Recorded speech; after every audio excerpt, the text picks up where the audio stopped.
Hello students, this is our 5th episode and we're delving into 한양 University 2017 수시 글로벌 인재 어학기자 전형, and this is 모의 essay 1차, so the early part of 2017. So once again, keep in mind that 모의 면접 is always a lot easier than the actual exam. Don't underestimate this. Don't underestimate 한양 University, their essay track, because the essay topics you're actually going to get are quite harder than this. But 모의 면접, you should still do it because it offers you a great insights about what the format is and what you're being graded upon. Anyway, so Eddie, welcome. Thank you. All right, so you briefly read all three. What do you think about it? This is really overall picture of what Hanyang University requires you. Right. How your essay should be formatted, how you should approach your essay topic. So I think this is a really good opportunity to see if you're approaching or if you're applying to Hanyang University. This is a really great opportunity to get some insights. Of course, it offers you everything from a sample question to grading schemes, grading criteria, everything. Now, what's the most important about Hanang University is understanding the passages well, because you will get points on that. You know, you need to get a good read out of everything and be able to summarize the main points about it. So let's jump right in. Passage A. I think a lot of world's problems come from the fact that we are poor at framing things against other things. There are multiple items for this, such as a micro versus macro view of the world.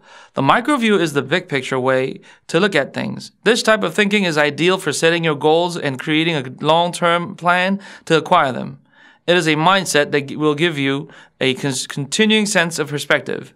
The micro view, on the contrary, is focused on the specific details of the task at hand. You have already identified your big goals. So, here you are breaking big goals apart, separating them into manageable pieces, and identifying the individual skills that are required.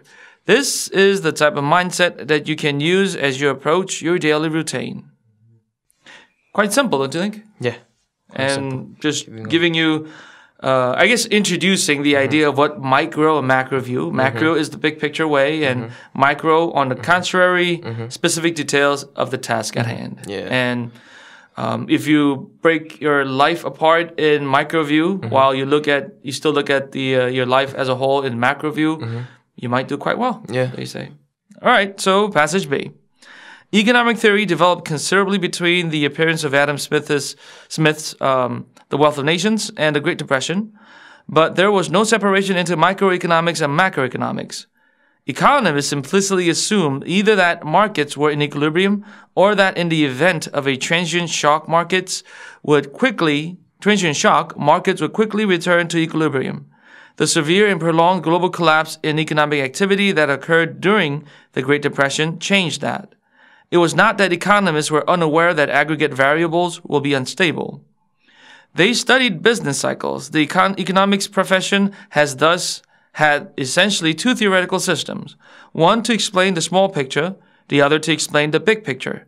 Following the approach of physics, for the past quarter century or so, a number of economists have made sustained efforts to merge microeconomics and macroeconomics. They have tried to develop microeconomic foundations for macroeconomic models on the grounds that valid economic analysis must begin with the behavior of the elements of microeconomic analysis. Individual households and firms that seek to optimize their conditions. There have also been attempts to use very fast computers to simulate the behavior of economic aggregates by summing the behavior of large numbers of households and firms. It is too early to say anything about the likely outcome of this effort, but within the field of macroeconomics, there is continuing progress in improving models, whose deficiencies were exposed by the instabilities that occurred in world markets during the global financial crisis that began in 2008. This is a mouthful passage. It intrigued me immediately, right away, that Adam Smith never talked about microeconomics and macroeconomics. Huh? No, he didn't. When did that all start? In Great Depression. Great Depression? Yeah. Why would that cause it? Because Great Depression is a phenomenon that some economists failed to look at things right. Okay. So it broke the glass of looking at things in one way. So this passage doesn't really talk about microeconomics or macroeconomics, but this passage says Great Depression is a symbol that we should look at things in both ways, macro and macro, because we failed before, so let's not do that mistake again. But we do that time and time again, right? Yeah. Market failed in America in the 20s, from mid-1910s to 20s, and then it failed through different wars. I think there would have been other economic crises, but then war sort of covered it, right? World War I and II and Vietnam War. And then we Korea had our economic collapse in 98. Yeah. And then America also had it in 2008. Yeah. So IMF. Isn't it safe to say that economic failure or depression, recession, these things are inevitable? I'll put it depends on how you approach things. So there is no correct answer I personally think that there is no correct answer in math if you have reasonable equation that mapped out to support your answer. Right. But this case, this economic crisis, doesn't have really clear answer. Oh, this is the way that you should approach this problem, or this is the way that you should think about this, or all that. I think it's really making a wise choice is the biggest part of saving it or going down on a slippery slope. Right. So you problem. agree to the passage saying that we should look at both ways, not just one solely way. on. Yeah, like how contrast, and there's one passage from TOEFL how if you put too much color on one part, right, it doesn't shine. But if you put several colors like this decoration, like green, red, it shines out all the colors. Because like it green, contrasts. Yeah, right. contrast. So instead of focusing on too much on one side, how ship will sunk if too much people on one side, it will sunk. So it will sink. I mean, and this is the way of looking at things too. If you focus too much on macro way, so you might miss very important details that will essentially need for your problem or to save it or to change things, to flip it. So, yeah. Here in the passage, it says, a number of economists have made sustained efforts to merge microeconomics and macroeconomics. What would be some of the example of that? So, this, I would put an example of, let's say, eMart. So, how eMart sometimes hosts a survey for consumers to collect big data from their customers.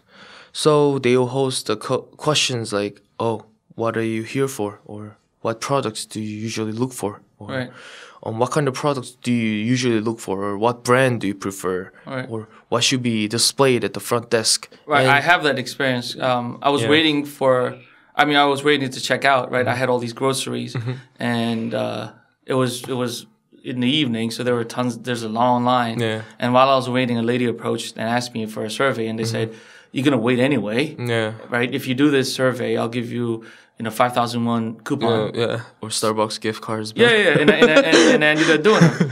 So how is that micro and macro at the same time? Because you're also focusing on customers' need, but you're also looking at the big picture of large data. So you're not only collecting from you. They're not only collecting from you. They're also collecting from a guy behind you. Right. Or they're also collecting data from customer in Seoul or Daegu, Busan. So they're also looking at big picture of worldwide, no, not worldwide, countrywide, nationwide, of what customer usually look for, or to see what they should do to benefit or to satisfy their customers when they visit eMart. But they're also looking at what each customer are looking for. So looking at each customer and collecting large data of each customer's opinion. So is it a lie when they say that your individualized information will not get in here? Or are they looking at or for eMart's view, a microwave would be one store. Is it better to say that? No, microwaves are just one store in Daegu probably. Yeah. So they would. So when I say individualized information isn't person to person, it's more like store to store. Yeah. And then macro way for them is to see the entire store. Entire store. The chain. Yeah, chain. Okay, that changed. Chain. That does change things in perspectives. Yeah. Okay.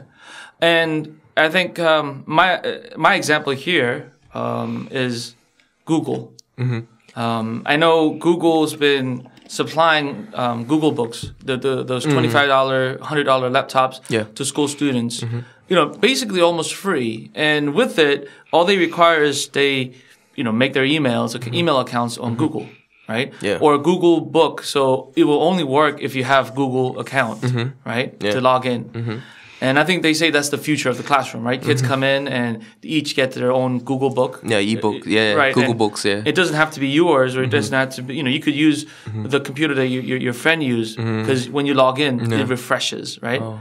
And then you get in and it has everything. It has Microsoft Word or Google Word doc and PowerPoints and everything basically you need. Wow. And you can save all the documents to Google Drive. It's amazing. School changed a lot. Right. But then in the process of it, Google gets to collect all the data. Like for instance, I tell my students that they get to use Instagram for free. They get to use Facebook for free. But none of it is actually free because in exchange, you're giving away your personal information. And in exchange, you are allowing Facebook to show you the advertisements that they sell to the companies. Yeah. Right? Yeah. So in this case, towards all these people, all these students that Google are offering their free laptops to, and therefore signing up their Google email to, they don't really read essays or they don't really read emails, but they use every word in all of their users' email as a search word, right? Okay. So they'll say, okay, so we're going to look for a Starburst candy, right? We're going to look for students who are interested in having Starburst candy. Which state has the highest, I guess, demands for pineapple? Which state has more strawberry? And I remember as a kid, these fruit candies.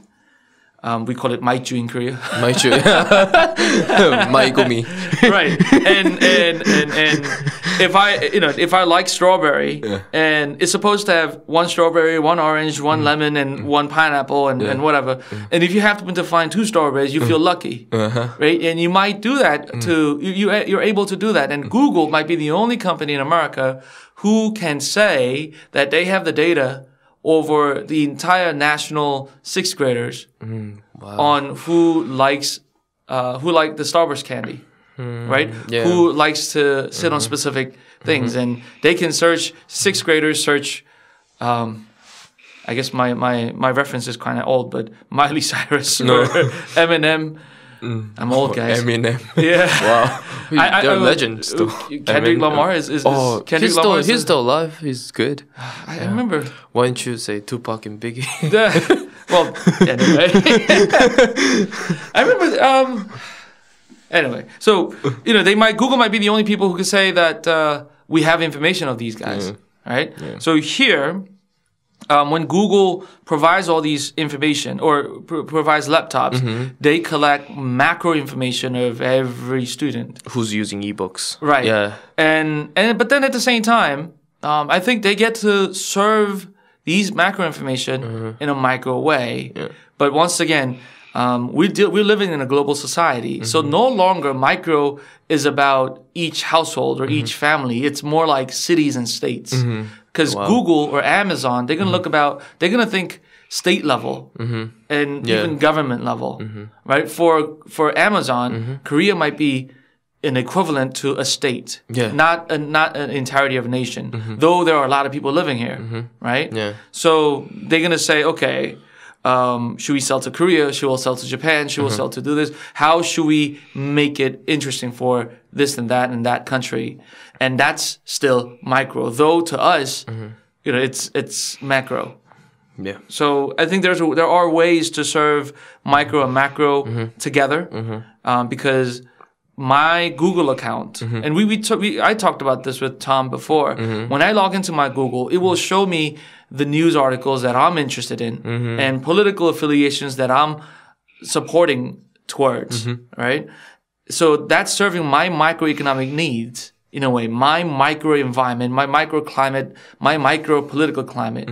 But then Google could also use that information to control the macro and see the changing trends of the macro in a macroeconomic sense. Yeah, I'll say. Yeah. You also mentioned briefly before we shoot this video what Apple is doing. Oh, so this is another example of Apple focusing on macro and micro. So how Apple iPhones are made in Edge used to be made in maybe in Curve, but usually Apple also hosts a survey to ask customers, what do you like, how iPhones should be designed? I like Edge Curve, or I like curved, that narrow design. Right. You want the pointy edges. Yeah, the pointy edges or edges. curved edges, because to ask customers, what do you want? And the survey shows 80% of people, I like curved edge because it's easy to hold, it's really nice looking and great design. And some people, 20% of people say, I like edge design because it is their personal viewpoint is, I like that design better than curve. So, but Apple tend to make their iPhone in curve because they want to focus on the bigger side of their customer instead of focusing on 20% side. They rather focus on 80% side because 80% side is big. It's a large number of data. It's actually because 20% of the entire world. And 80% of world. And they should still be able to serve that 20% if that 20% is solely in Asia. Right? Yeah. And they might say only in Japan you'll find green iPhone. For whatever reason. And so that's they say next year, 2019, is a very auspicious a year of the pig, like the year of the golden pig. Okay. So maybe Apple will launch a special golden, wow. Apple, gold Apple phone. Just limited edition. I should get that too.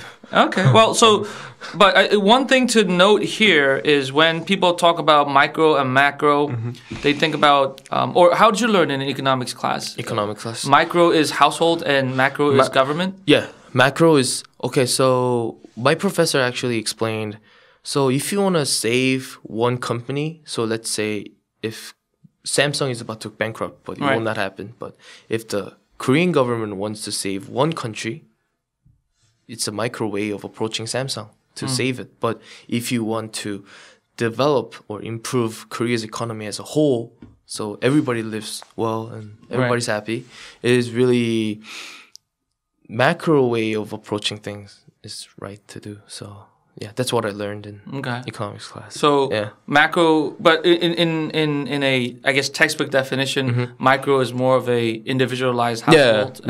But then in a global society, that definition should also change because I don't think once again Amazon and Google will look at each household as as a customer. They look at more in terms of towns and cities or even state. Yeah, state. Yeah. Okay. Yeah. All right. But at the end of passage B, it does say it had deficiencies were exposed by the instabilities that occurred in the world markets during the global financial crisis that began in 2008. So whether it is correct or incorrect, if you solely look at the world in just one sort of view, it will fail. Yeah. Right? Yeah. Okay. And that was the example that they tied into macro. All right. Now, C, this is about something different, close reading. When you read a novel or poem, how do you analyze it? For most students and teachers, understanding literature involves close reading. Close reading is done by carefully reading and reflecting on a piece of literature, be it a poem, novel, or essay. You might pay special attention to characterization, to the pace of the plot, or to the symbolism of a work. But what if there is another way? A new practice called distant reading is thus called for. Instead of carefully analyzing a single work, distant reading takes a number of pieces of literature and feeds them into a computer for analysis. This idea is born from the fact that there are simply too many books for anyone to read and study seriously. How could you possibly read through them all to make sure you had the whole picture of what writing was like then? And what about all the other periods of history and all the other places where things were written? It is precisely written in this context that we are confronted with the pressing question about world literature, how to study world literature at the interstices of local, national, and international borders. So, really briefly about these two concepts, close reading and distant reading. Close reading is a technique of reading that we could say that's close to any literary English class, right? You talk about symbols, you talk about main ideas, you talk about character development, right? And also poems, you talk about imagery, right? And this is developed by three people, I.A. Richards, William Ampson, and T.S. Eliot, the very, very famous poet back in 1920s. And they focus on, being immersed in the reading itself, and that's how you approach it. And distant reading is a technique developed by Stanford University professor, Stanford. Franco Moretti. And this guy developed a system of reading saying that there are 200 canons, 200, criteria of looking at world literature. And he said that before 1740, basically mass production of books, number of books weren't that really available. But after that, there was an explosion of books, right? And you can't really differentiate and read everything. I mean, how would you read? I mean, what Victorian novels do you know besides Pride and Prejudice and maybe Wuthering Heights, maybe in Jane Eyre, right? and most people don't even read all three, right? But then there are tons and tons and tons of other great Victorian readings that anyone could read. However, he sees that it's impossible to read all that. So he developed a system where he would literally type in all these books into a computer, and the computer will analyze these writings. Now, computers cannot read, however, read to understand, but it could detect what kind of vocabularies is being used. So computers will say, okay, this is a horror story. It's actually pretty cool that the computer will pick among these 200 canons that Professor Franco Moretti put together, and computer will say, oh, this is a horror novel. Oh, this is a historical novel. And this is a fiction. And then, reread bits and pieces of that. So distant reading, in a sense, could be equivalent to what TOEFL reading is, right? You read for specific ideas, and you read specific part of a different sort of books. And there's another thing called MAP test, which a lot of the international school students have to take before entering. Missouri assessment test. And there, it uses the same technique. They'll pick 2 pages out of The Little Women. And then, although they do talk about imagery and they do talk about basic character things, but I mean, you can't really test a student's reading ability about symbolism and imagery if you're only giving 2 pages out of 150-page book. So, anyway, here, so we once again has an equivalent term. So close reading would be equivalent to microeconomics, and distant reading would be equivalent to macroeconomics. And that's a brief overview of passage C. And let's talk about the question. Based on the passages A, B, and C, write an essay on the following topic. What an ideal world literature study would be like. Okay, so should we focus more on close reading, or should we focus more on distant reading? Now, once again, this is about ideal world literature, all right? Not literature of your own language. So in your essay, you must address how the micro and macro divide relates to the 2 distinctive approaches to world literature studies. You must provide your own opinions on the question of what an ideal world literature study would be like. For example, discussing whether you agree or disagree with the close reading or distant reading. So, as I said earlier in this video, Hanyang University care about the quality of your answer, but it also cares, in my opinion, more in terms of your understanding of these passages. So you should be able to tell how microeconomics and macroeconomics in their view differs, but at the same time how literature study through close reading would differ from distant reading. Now, if you were to write an essay on this topic, what would your approach be? First, I will briefly talk about what is approaching literary work in micro way or macro way. So giving them insight, so introduction. Right. And in my body paragraph, I will tell, what's the advantage or disadvantage of approaching things in micro or macro way. And lastly, I will mention my thought about approaching works in micro or macro way, and so on and so forth. These examples supports my idea, so I rather approach in micro or macro way. And so what would you choose? I will do micro. You do micro? Yeah, I'll do micro. So you do close? Yeah, close reading. Really close reading. Any reason behind that? So usually book is a thing that requires long time to analyze it and dissolve or understand, because the author didn't really finish that book in 2 days. He took long time to finish that book to want readers to know, what's this symbol symbolizes, how this symbol works in the plot analysis, how this character develops in the future. Or instead of focusing on how it started and how it ends it, like who won in the battle or who died, it is really important to understand what happened in the middle, why it led to the fight, or why they became betraying each other, or something like that. So if you understand, or if you jump into novel really in close reading, I think it will be more beneficial for you to be more interested or be more all right. Yeah. My opinion here in this is that I guess the answer is sort of already chosen here. If you look at B, it talks about how people are making immense efforts to sustain efforts to merge microeconomics and macroeconomics together. So it is, in a way, hinting that the way a literature should be taught is that we should look at both ways, not just one.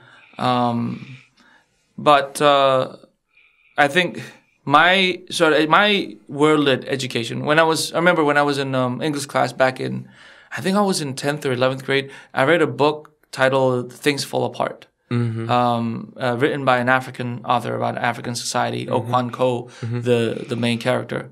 Now, we did spend a lot of time, before we even started reading, we spent a lot of time about the civil unrests and how African society were like in times of being, in times when the author was writing it. And that really helped a lot to really getting a grasp of what it is. So I do agree, because it's a literature, we should look at it in a micro way. Yeah. Another book that I remember reading was Lord of the Flies, and all these William Golding books and George Orwell books. My instructor, my English teacher back then, she spent a lot of time discussing about wars and how people felt during those times.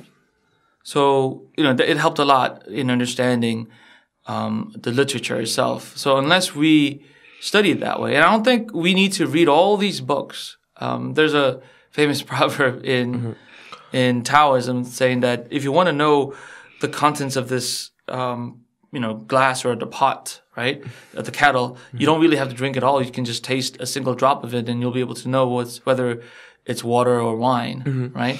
So, if you want to be an expert of literature, you might approach this way. But I would go with more of a micro in my personal view. You also mentioned about Macbeth. Yeah. So Macbeth. So back in high school, when I was studying Macbeth. You make it sound so gloomy when I was studying Macbeth. It was because boring time. Shakespeare works is always boring, but it's really good to read one time. But I won't read it again. But when I was studying for Macbeth in high school, my English teacher mentioned that it is really important to focus on details instead of don't go to SparkNotes or Wikipedia to know your summary, or just is not good because Macbeth is actually a good novel and you should understand what Good this play, symbolizes. tragedy It's play. really good play. It's So I think Macbeth in the play of Macbeth, how they made relationship between cruelty and masculinity, and there's a symbol that the blood is symbol in the Right. play. So blood is everywhere. How they start fighting and all that. So if I just read Spark Notes, I would not really appreciate why Shakespeare symbolizes blood as and how masculinity and cruelty there's a relationship between them. So yeah. Okay. So the distant reading won't help in any case. And distant reading, in a way, takes away the fun out of it. Yeah. Right. It's not So interesting. let's look at Avengers. Oh yeah. Right, the Infinity War, right? So let's say if you were to read Avengers or summarize Avengers in a macroeconomic or distant reading kind of way, how would you do it? How they started fighting and what happened at the middle of it. Did they train for it, or why they betrayed, or why is it, how is that guy seems so bad guy but behind it is actually good guy? Right. So, but if we do distant reading, he's just a bad guy. He kills. Right. So if you do close reading, you get to read about Thanos, why he started to believe it's important to get rid of half the population of the universe because of what happened in Titan, his own planet. And he, the audience gets to learn that he has a heart inside. He's not some merciless, cold-hearted, Titan that kills half of the universe. He actually loved his stepdaughter Gamora dearly, so much so that it pained him so much when he give her away as a sacrifice, right? Yeah. And all these things we missed, and I think there's a lot of videos on YouTube that our students can watch. I'm not encouraging you to waste time, but those 2-hour movie in 6-minute review kind of things. Oh yeah. They sort of are in a way a macro way of things, macro way of things, right? Yeah, macro. Okay. Now, let's get into the essay. So it becomes a custom for us to go over the essay. So we picked 2 essays from the samples. One, we'll call the dilemma of the essay that begins was the dilemma of micro and macro approaches. That would be essay 1. And people study literature in a variety of ways, trying to get an ideal view of the study. We call that essay 2. Yep. Right? So among essay 1 and 2, which one did you like? Oh, I picked 2. Okay. Yeah. Any reason why? So I think my personal opinion about essay is to influence people. You write essay or you write article to make people your own side.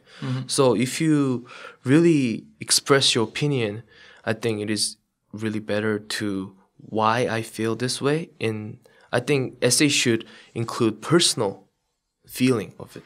So the second essay, as you can see, this writer really successfully developed the topic of studying modern literature or how the ideal world would be. He or she successfully differentiate between micro and macro. He might be economic major or something. And at the end, he picked one side of micro because this is why, and he successfully influenced me. Right. Yeah, so I like this essay better. It's not a list of things. It's just more of a personal thoughts. Okay. So, yeah. Any particular part that you want to point out? Oh, yeah. So, as you can see, in the very last, knowing the overall characteristics of a certain period of literature is only like looking at the surface of a watermelon. The surface of a watermelon is not the real part of it. By cutting and trying the watermelon, you'll be able to know the real watermelon. So, as the writer said, I believe that the book is, you don't know the book until you open the cover. So you don't know the book, you don't know the story of the book before just by looking at a page of it. Or by skimming through the Spark Notes or Cliff Notes. Yeah, Cliff Notes. Because maybe like one book has a picture of a guy holding a knife and there's one guy doing this, but maybe that might be a play of like musical or something. Yeah. But some people just looking at a cover, you might say, oh, that guy probably is trying to kill that guy B. Right. Yeah. Right. Okay. Yeah. Okay. Also, I want to make a brief, I guess, add to what you just said. Tom Sawyer. I mean, I'm giving a lot of novel references. The Adventures of Tom Sawyer. I read it as a kid. I read it as a student. I read it as a teacher. But at each time, I read different versions of it. When I was a kid, I read a concise version of it, which only talks about the fun part of it. And when I was a student, I read almost the actual version. And then only when I became the actual teacher, I started reading the real version, right? And there's a lot more to it every time I read it. I didn't know about Aunt Polly, right? The lady who took in Tom Sawyer, though, she's Anne, she's not the mother of Tom. And, all these backstories and I started to empathize with her. Same thing with, again, the Avengers, right? I remember reading from a critic that the whole scene of how Thanos drops her on the cliff as a sacrifice, that whole scene is the second longest scene in the movie besides the final fight. And knowing that the movie makers had spent that much time, they must have known and wanted the audience to really experience the pain that Thanos goes through. Yeah. Otherwise, Thanos would not be such a great villain. He's powerful and strong. He's a powerful villain, but then he also has a heart again. And that could only be felt if you took a close reading approach. Close reading, yeah. Now, about Essay 1, though, I want to make sure our students know that neither of us are saying Essay 1 is bad. I actually think Essay 1 is great in terms of fitting in to what Hanyang University is looking for. So I will say this. If a student, if you, for instance, are preparing for Hanyang University, but at the same time preparing for, Korea University or Yonsei University, prepare for both. Because Essay 2 gives you, or it will show you a good way of developing your own ideas, right? Yeah. And influencing the reader. Or if you're doing Yonsei University, to your interviewer. But then Hanyang University, if you're applying only to Hanyang University, pay close attention to 1 because this really fits what the university professors are looking for. So it's a list of items, but then because it's a list of items, it makes it easy for professors to know that the student understood the passages and the student is giving the right answer. So Essay 1 is the essay that professors will easily give good marks to. Essay 2 is an essay where the professors will be impressed about and equally will give good points, but not as quickly as 1. I'm not saying 2 is worse than 1 or anything like that. They're both great essays, but in a traditional standpoint of what a good essay is, 2 should be considered the better one. Yep. However, this is a college essay specifically designed for students to say specific things. And because Hanyang University spends so much effort to let the students know that this is what they're looking for, students should, if Hanyang University is your best choice, your ideal choice, you should study what this essay look like. And, possibly try to design your essay this way too. Anyway, I think this concludes our video. Thank you. Thank you, sir. All right. Good luck, guys.